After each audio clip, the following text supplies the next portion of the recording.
இந்த நிகழ்ச்சியை பார்க்குற எல்லாருக்கும் வணக்கம். என்னுடைய குருநாதர்களுடைய பேரை சொல்லி நான் அந்த நிகழ்ச்சியை ஆரம்பிக்கிறேன். மூக்குப்பொடி சித்தர் ஐயா, திருவண்ணாமலை. எல்லாரும் வணங்குற ஐயா முருக கடவுள். சென்னை ஓட்டேரியில் இருக்கிறவர் ஐயா குருநாதர் ஜீவானந்த ஐயா. இந்த 3 பேருடைய ஆசீர்வாதத்தோட இந்த நிகழ்ச்சியை தொடங்குறேன். இந்த நிகழ்ச்சி எதை பற்றிங்கிறத உங்கள்கிட்ட சொல்கிறேன். பித்ரு தோஷம் அப்படின்னு சொல்லுவாங்க. பித்ரு தோஷம்னா என்ன? முன்னோர்களுடைய சாபம். அதாவது முன்னோர்கள் சாபம்னா என்ன அப்படின்னா, நமக்கு முன்னாடி நமக்கு அப்பாவா இருக்கலாம், தாத்தாவா இருக்கலாம். இந்த மாதிரி இவங்கள நம்ம ஒருத்தரா வழி வழியா சரியா பாதுகாக்காம விட்டுருப்போம். அவங்க நம்மள நல்லா தான் வச்சிருப்பாங்க. நம்ம நல்ல பேரன் பேத்திலாம் நல்லா இருக்கணும்னு வச்சிருப்பாங்க. நாம அவங்கள கவனிக்க முடியாத ஒரு சூழ்நிலையில தள்ளப்பட்டிருப்போம். இல்ல நமக்கே புரியாம அவங்கள சரியா கவனிக்காம இருந்திருப்போம். அப்ப இந்த சாபங்கிறது பித்ருதோஷம், முன்னோர்கள் சாபங்கிறது 2ம் ஒண்ணுதான். இந்த சாபம் நம்மள துரத்திக்கிட்டே இருக்கும். ஏற்கனவே போன வீடியோவுல கர்மாவ பத்தி பேசியிருந்தேன்.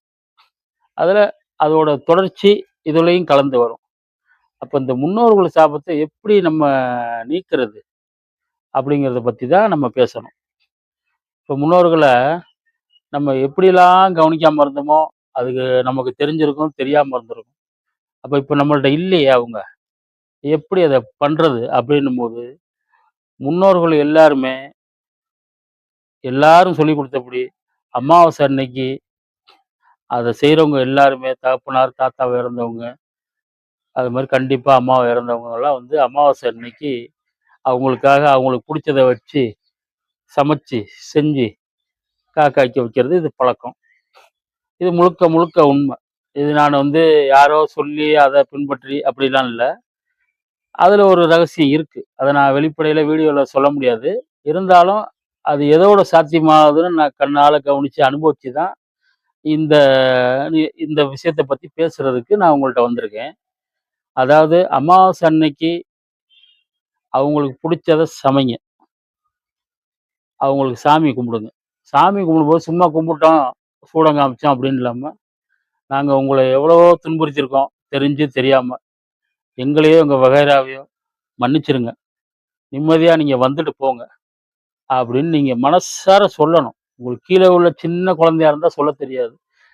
பெரியவங்கலாம் இப்ப நம்ம வீட்டுக்கு ஒருத்தவங்க வாக்கப்பட்டு வந்திருப்பாங்க. நம்ம அப்பா வகையில உள்ளவங்க சாமி கும்பிடுவோம்.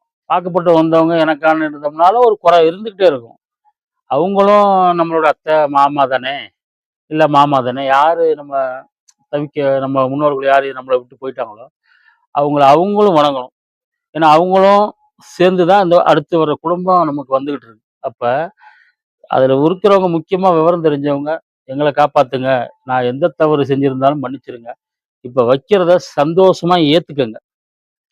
அத ஏத்துக்கிட்டு எங்கள காப்பாத்துங்க அப்படின்னு சொல்லி, அவங்கள்ட்ட ரொம்ப ஒரு உண்மையான உருக்கமா நீங்க அவங்க இருக்கிறப்ப எவ்வளவு சந்தோஷமா இருப்பீங்க.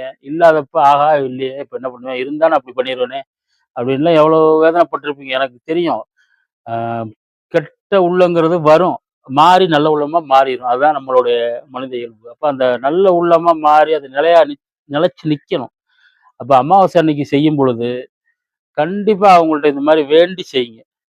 இந்த வேண்டுதலோட மட்டும் இல்லாம, நம்மளுடைய முன்னோர்கள், அவங்க லிஸ்ட்ல யாருக்காவது அவங்க வகையில தவறு அவங்க தப்பு செஞ்சிருப்பாங்க. அதாவது நம்ம வகையில வர்றது சாபமா வந்துருது. அவங்க தன்னைத்தானே தப்பு செஞ்சிருப்பாங்க. அது உங்களுக்கு தெரியாது. சொல்லியிருக்க மாட்டாங்க. அப்ப அவங்களும் அந்த இறந்து போன நிலைமையில உள்ளவங்க இருப்பாங்க கண்டிப்பா. எல்லாருமே அவங்க தப்பு செஞ்சவங்க எல்லாரும் நம்ம கூடவே உயிரோட இருக்காங்கன்னு கிடையாது. அவங்கள்ல இறந்தவங்க, பாதிக்கப்பட்டவங்க இருப்பாங்க. அப்ப என்ன செய்யணும் நம்ம?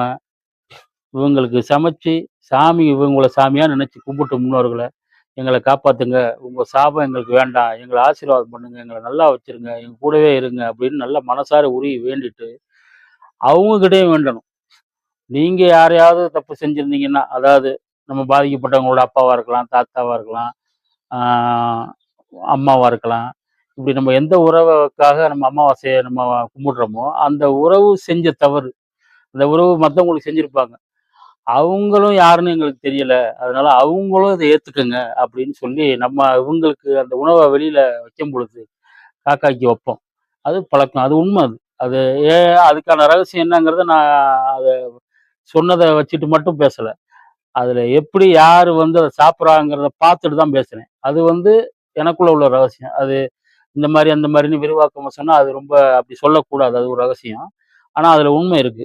அது காக்கா மட்டும் இல்லாம, மற்ற விலங்குகளும் அதுல கவனிச்சு பார்த்துருக்கேன்.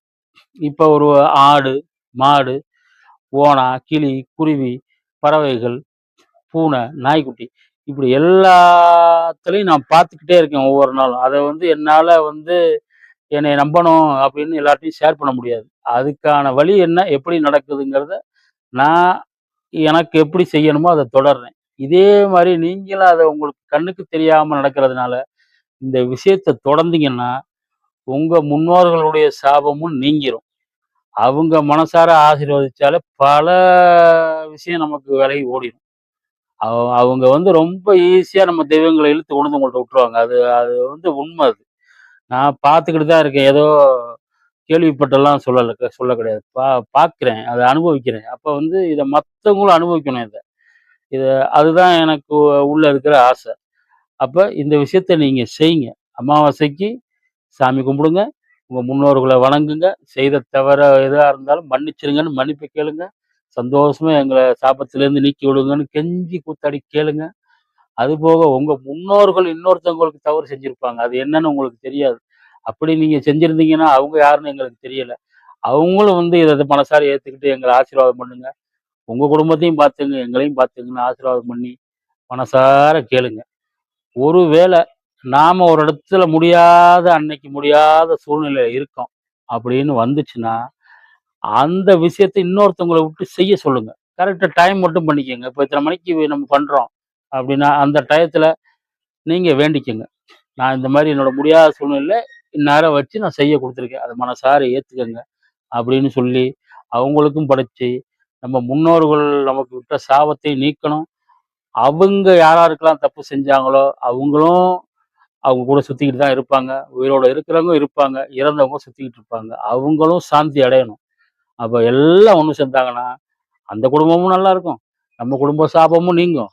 இத வந்து கண்டிப்பா செய்யணும். இது வந்து எந்த வழியில வந்து உங்க சாப்பாட எடுத்துட்டு போவாங்கங்கிறது உங்களால யாருனாலயும் கண்டுபிடிக்க முடியாது. நான் வந்து ஒவ்வொரு தடவையும் கவனிச்சுக்கிட்டே வர்றேன். ஒரு விளையாட்டுக்காக பேசல.